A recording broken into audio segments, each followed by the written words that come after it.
Chapter 75. Patience. Chapter 1. Sickness is expiation for sins. Narrated Aisha, the wife of the Prophet, Allah's Messenger, said, "No calamity befalls a Muslim but that Allah expiates some of his sins because of it, even though it were the prick he receives from a thorn. Narrated Abu Sa'id al-Khudri and Abu Huraira. The Prophet said, "No fatigue, nor disease, nor sorrow, nor sadness, nor hurt, nor distress befalls a Muslim, even if it were the prick he receives from a thorn, but that Allah expiates some of his sins for that." Narrated Ka'b.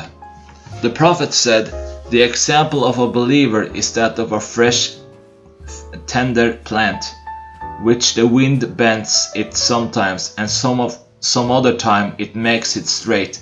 And the example of a hypocrite is that of a pine tree, which keeps straight till once it is uprooted suddenly."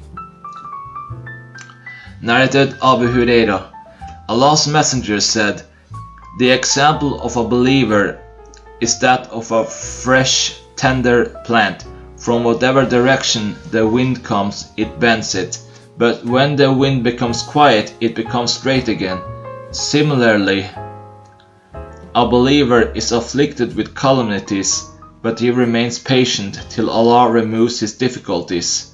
And an impious wicked person is like a pine tree, which keeps hard and straight till Allah break it down when he wishes." See Hadith number 558, volume 9. Narrated Abu Huraira. Allah's Messenger said, "If Allah wants to do good to somebody, He afflicts him with trials." Chapter 2. The severity of disease. Narrated Aisha.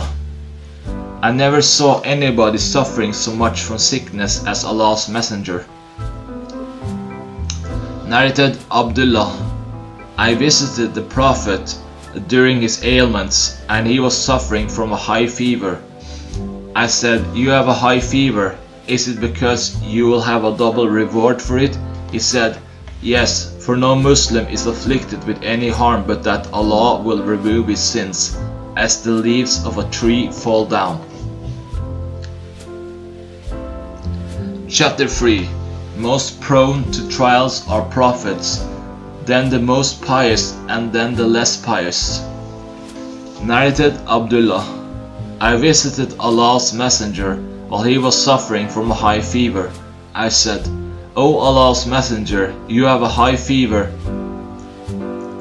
He said, "Yes, I have as much fever as 2 men of you." I said, "Is it because you will have a double reward?" He said, "Yes, it is so. No Muslim is afflicted with any harm, even if it were the prick of a thorn, but that Allah expiates his sins because of that, as a tree sheds its leaves." Chapter 4. It is compulsory to visit the sick. Narrated Abu Musa al-Ashari. The Prophet said, "Feed the hungry, visit the sick, and set free the captives." Narrated Al-Bara bin Asib. Allah's Messenger ordered us to do 7 things and forbade us to do 7 other things. He forbade us to wear gold rings, silk, dibaj, istabrik, kisi, and maitara, and ordered us to accompany funeral processions, visit the sick, and greet everybody. See Hadith number 104. Chapter 5. To visit an unconscious person. Narrated Jabir bin Abdullah. Once I fell ill. The Prophet and Abu Bakr came walking to pay me a visit and found me unconscious. The Prophet performed ablution and then poured the remaining water on me. And I came to my senses to see the Prophet. I said, O Allah's Messenger, what shall I do with my property? How shall I dispose of distribute my property? He did not reply till the verse of inheritance was revealed. Chapter 6. The superiority of a person suffering from epilepsy. Narrated Atta bin Abi Rabah.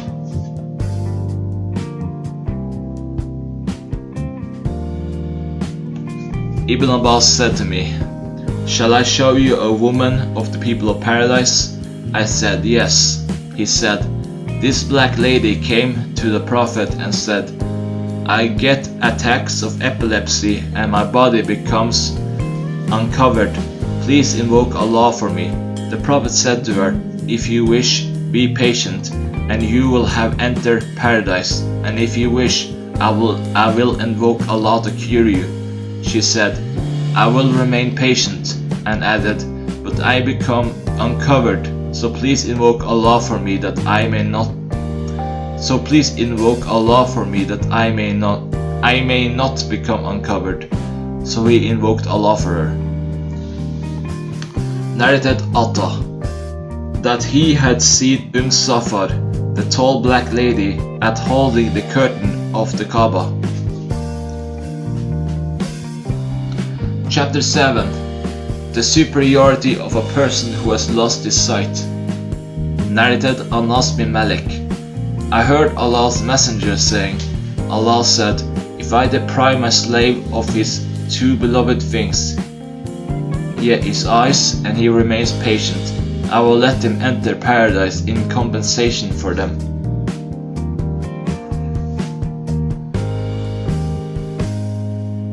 Chapter 8.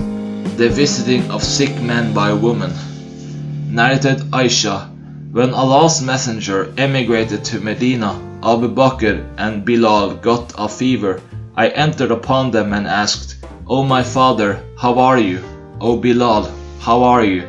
Whenever fever attacked Abu Bakr, he would recite the following poetic verses. Everybody is staying alive among his people, yet death is nearer to him than his shoelaces. And whenever the fever deserted Bilal, he would recite two poetic lines. Would that I could stay overnight in a valley wherein I would be surrounded by Idkir and Jalil, two kinds of good smelling grass. Would that one day I would drink of the water of my Jinnah, and would that Shama and Tafil, 2 months at Mecca, would appear to me. Then I came and informed Allah's Messenger about that. Whereupon he said, O Allah, make us love Medina as much or more than we love Mecca.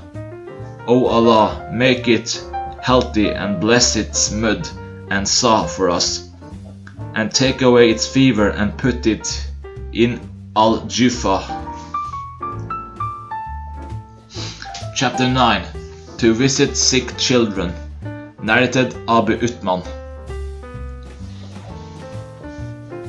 Usama bin Zayd said that while he, Saad and Ubay bin Ka'b were with the Prophet, a daughter of the Prophet sent a message to him, saying, My daughter is dying, please come to us. The Prophet sent her his greetings and added, It is for Allah what he takes and what he gives, and everything before his sight has a limited period, so she should hope for Allah's reward and remain patient. She again sent a message beseeching him by Allah to come. So the Prophet got up, and so did we, and went there. The child was placed on his lap, while his breath was irregular. Tears flowed from the eyes of the Prophet. Saad said to him, What is this, O Allah's Messenger? He said, This is mercy which Allah has embedded in the hearts of whomever He wished of his slaves, and Allah does not bestow his mercy except on the merciful among his slaves. See Hadith number 373, volume 2.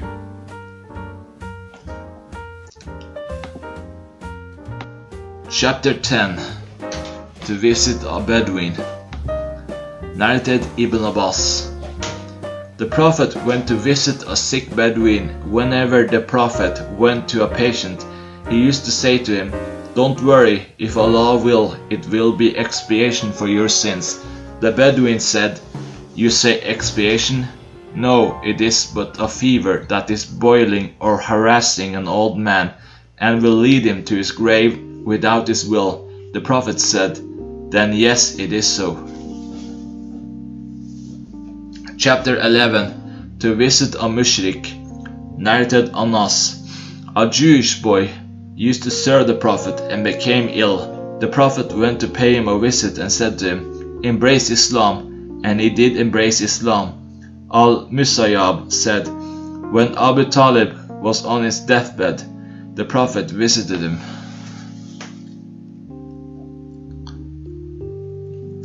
Chapter 12.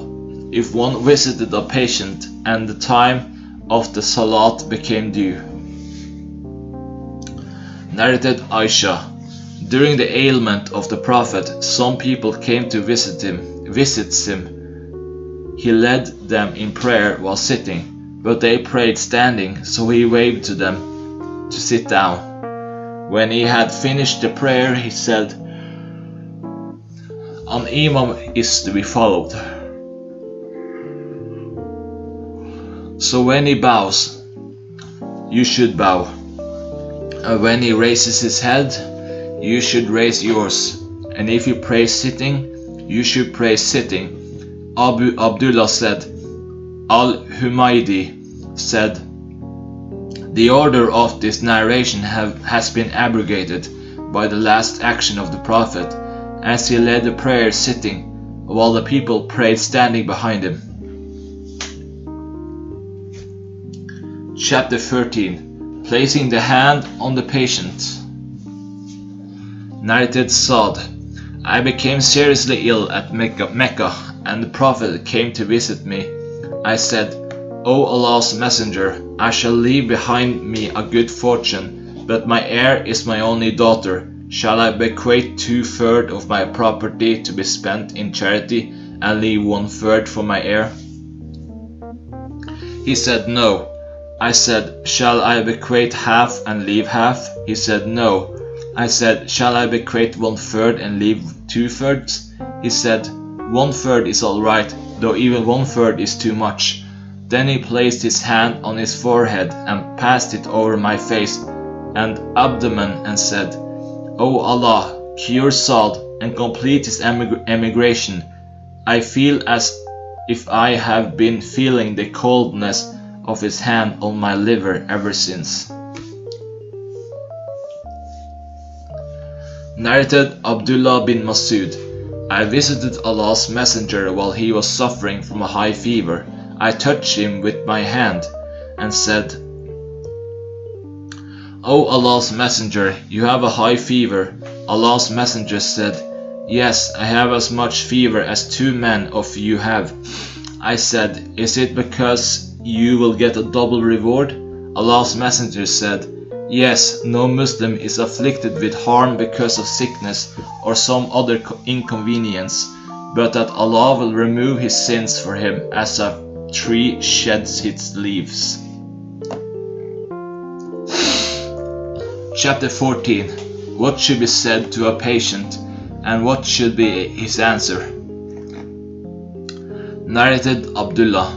I visited the Prophet during his illness and touched him while he was having a fever. I said to him, "You have a high fever. Is it because you will get a double reward?" He said, "Yes, no Muslim is afflicted with any harm, but that his sins will be annulled as the leaf of a tree fall down."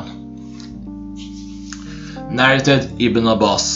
Allah's Messenger entered upon a sick man to pay him a visit and said to him, "Don't worry, Allah willing, your sickness will be an expiation for your sins." The man said, "No, it is but a fever that is boiling within an old man and will send him to his grave." On that the Prophet said, "Then yes, it is so." Chapter 15. to visit a patient riding, walking, or sitting with another person on a donkey.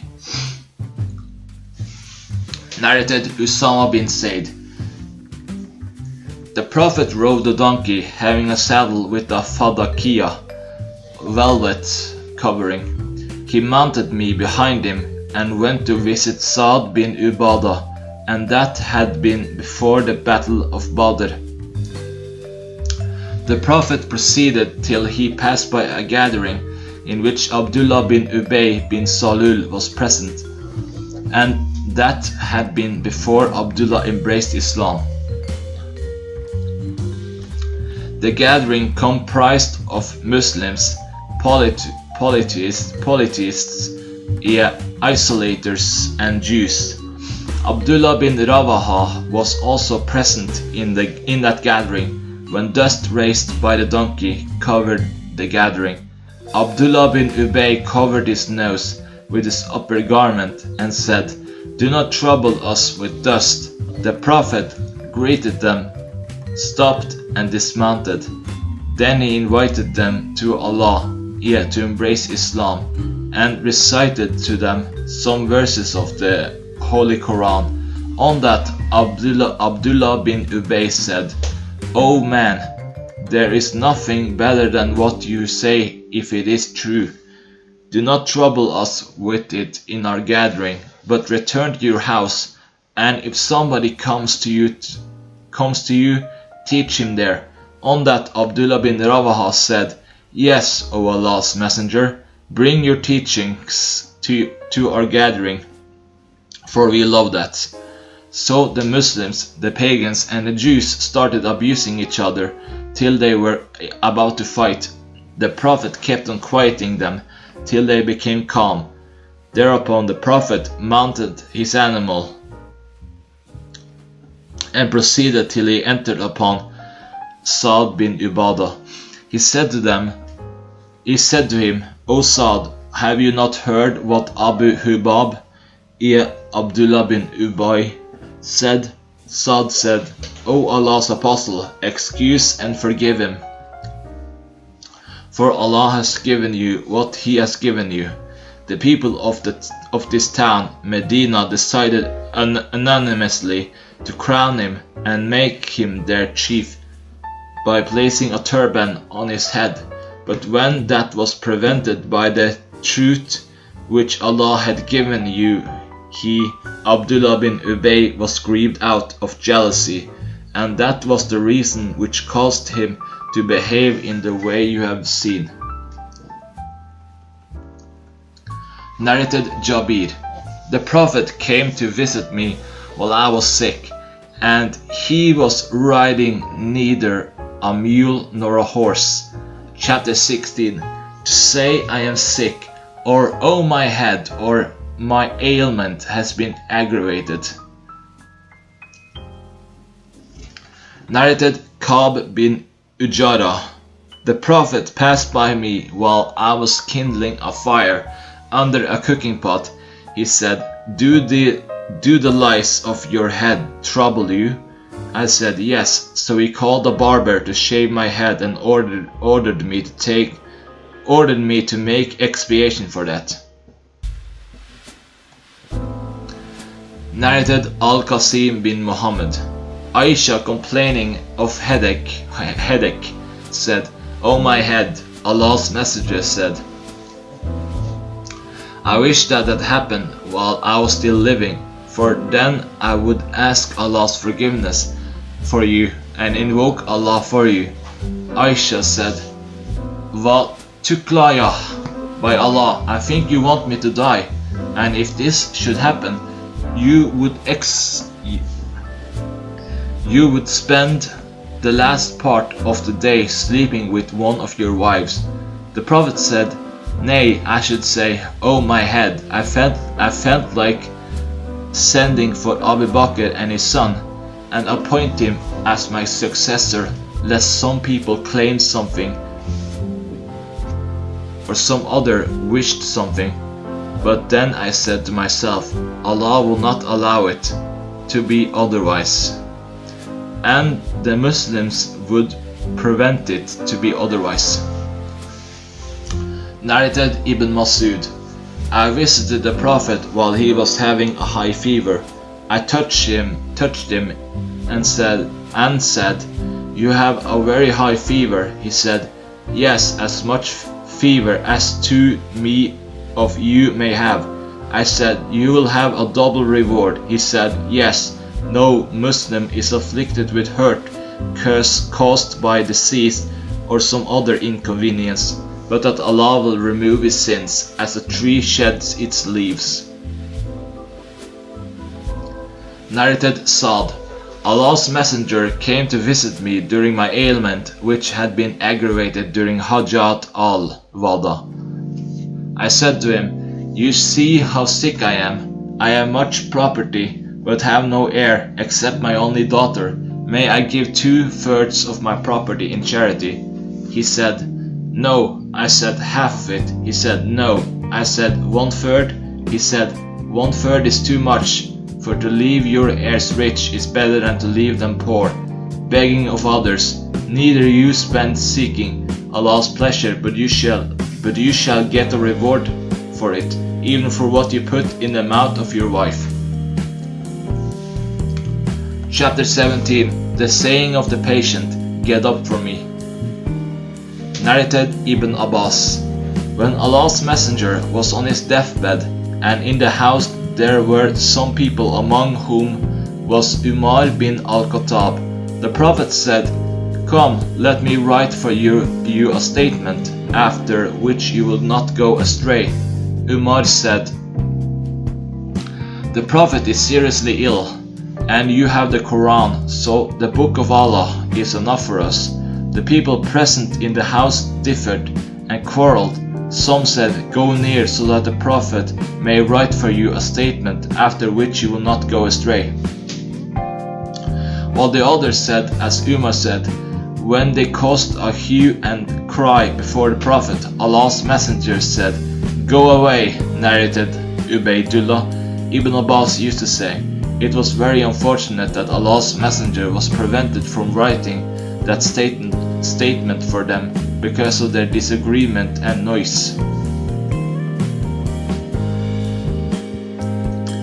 Chapter 18. Whoever took the sick boy to someone to invoke Allah for him. Narrated As-Sa'ib. My aunt took me to Allah's Messenger and said, "O Allah's Messenger, my nephew is ill." The Prophet touched my head with his hand and invoked Allah to bless me. He then performed ablution, and I drank of the remaining water of his ablution, and then stood behind his back and saw Khatam an-Nubuwwah, the seal of prophethood, between his shoulders like a button of a tent. Chapter 19. The patient's a wish for death. Narrated Anas bin Malik.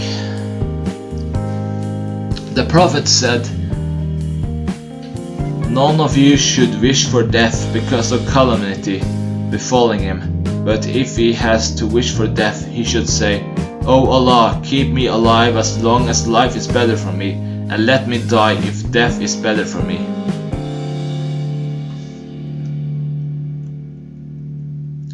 Narrated Qais bin Abi Hasim. We went to pay a visit to Kabab, who was sick, and he had been cauterized at 7 places in his body. He said, "Our companions who died during the lifetime of the Prophet left this world without having their rewards reduced through enjoying the pleasures of this life, but we have got so much wealth that we find no way to spend it except on the construction of buildings. Had the Prophet not forbidden us to wish for death, I would have wished for it." We visited him for the second time while he was building a wall. He said, "A Muslim is rewarded in the hereafter for whatever he spends except for something that he spends on building." Narrated Abu Hurairah. I heard Allah's Messenger saying, The good deeds of any person will not make him enter paradise. Yet none can enter paradise through his good deeds. They, the prophet's companions, said, "Not even you, O Allah's messenger?" He said, "Not even myself, unless Allah bestows His favor and mercy on me.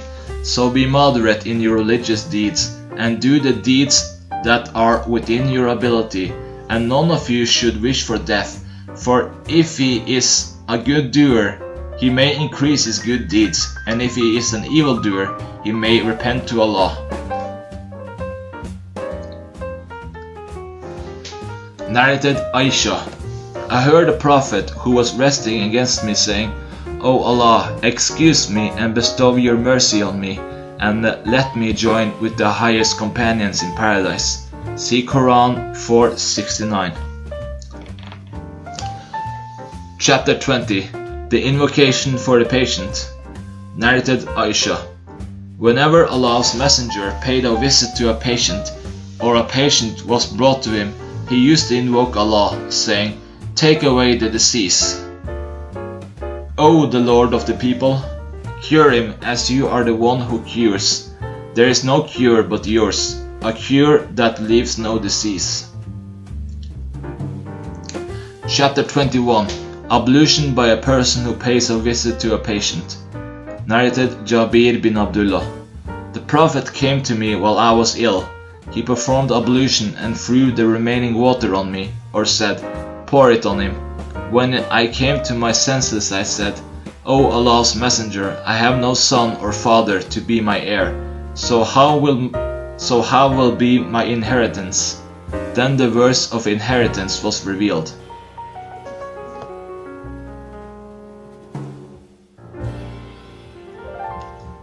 Chapter 22. To invoke Allah to remove epidemics and fever.